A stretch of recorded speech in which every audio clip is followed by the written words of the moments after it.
The night was quiet, the kind of stillness that made every sound sharper. Inside a small convenience store on the edge of town, a teenage cashier counted coins, his eyes heavy with fatigue.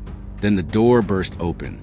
A masked man stormed in, pistol raised, voice trembling but firm. "Empty the register. Now!"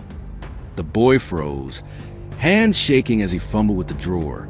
The masked figure's breathing was ragged, sweat dripping down his brow. Outside, a siren wailed in the distance, and for a brief second, the man hesitated. His gun wavered. His voice cracked. In that instant, he wasn't looking at a cashier. He was seeing his daughter, terrified, small, staring at him as if he were a stranger. The mask clung to his skin, suffocating.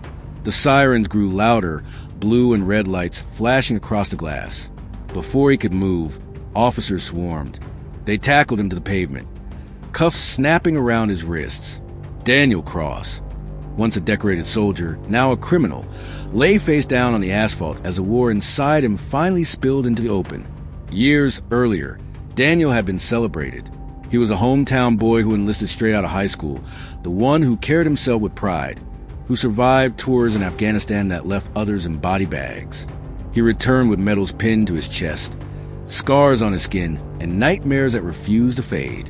But the parades ended quickly. The applause died down, and Daniel was left alone in a quiet house, haunted by the faces of brothers he couldn't save. At night, he woke gasping, drenched in sweat, convinced he was back under enemy fire. During the day, he drifted through life as if walking in a fog. His wife Emily noticed first. He stopped laughing with their daughter, stopped caring about work, stopped sleeping altogether. Whiskey bottles lined the counter. Prescription painkillers rattled in orange bottles. Every argument ended the same way. With Daniel's silence, his fist clenched, his shame too heavy to admit. One morning, Emily was gone. The car was packed, their daughter strapped in the back seat. A note sat on the table. "I can't watch you destroy yourself. When you're ready to fight for us, you know where to find me." Daniel crushed the paper in his fist, but didn't chase after them. The silence that followed was louder than gunfire. Bills piled up, work slipped through his fingers. And then came the withdrawals, violent shakes, cold sweats, cramps that doubled him over on the floor. Desperation pushed him to write 3 words on a scrap of paper. "Give me oxy." That night, he stumbled into a pharmacy, hoodie pulled low. The pharmacist's hands trembled as she slid a small bottle across the counter. Daniel snatched it, bolted, his heart pounding harder than in any firefight. It was quick, too quick, and it worked. That was the danger. The pills vanished fast, and with them went the last shred of Daniel's restraint. Soon he was breaking into cars, pawning stolen electronics, chasing any scrap of cash for another high. His military training made him careful, precise, but desperation made him reckless. Dealers noticed. They saw the broken veteran, twitching for withdrawal, eyes hollow. At first, he was just another customer. Then came an offer. "Run this package across town. Keep your mouth shut. Easy cash." Daniel agreed. Deliveries turned into regular jobs. Regular jobs turned into trust. Before long, Daniel wasn't just buying. He was transporting drugs, collecting debts, carrying a pistol tucked into his waistband just in case. His old instincts came alive, a twisted reflection of the discipline that once made him a soldier. But the war inside his head never stopped. A slammed car door made him drop to the pavement. A backfiring engine sent him diving for cover. At night, he woke screaming, clawing at the shadows. Sometimes he swore he heard his daughter's voice calling his name, only to realize he was alone in his rotting apartment. One night in a bar, a man muttered the words, "Crazy vet." That was all it took. Daniel exploded, fists flying, bottles smashing, tables crashing to the floor. He fought like he was back in Afghanistan. Every punch a desperate act of survival. Police dragged him out, his knuckles slick with blood, his body thrashing like an animal caught in a trap. The charges were minor. Emily bailed him out, her hand shaking as she signed the papers. "You can't keep doing this," she whispered. Daniel looked away, too ashamed to admit he didn't know how to stop. Robbery came next. The liquor store was small, the clerk distracted. the cameras old. Daniel planned it like a mission: entry, exit, timing, fallback routes. He wore a mask, carried a gun, and demanded the money with a voice steady from years of command. The clerk obeyed. No shots fired. No injuries. But when Daniel burst into the night, cash in his pocket, adrenaline roaring in his veins, he felt something terrifying: power. The same electric rush he once felt in combat. For a moment, he wasn't broken. He wasn't lost. He was alive. That rush became an addiction of its own. Gas stations, corner shops, quick cash, fast getaways. Each job blurred into the next, until the line between survival and thrill vanished completely. Yet his mind was unraveling. Drugs dulled the memories but fed hallucinations. He saw faces in shadows, heard voices and hum of the refrigerator. He carried on conversations with friends long dead. The more he robbed, the more he drifted from reality. And then came the convenience store, the job that ended it all. The night was thick with humidity as Daniel pulled the ski mask over his face. His palms were slick, his chest tight. He stepped inside, gun raised, voice cracking.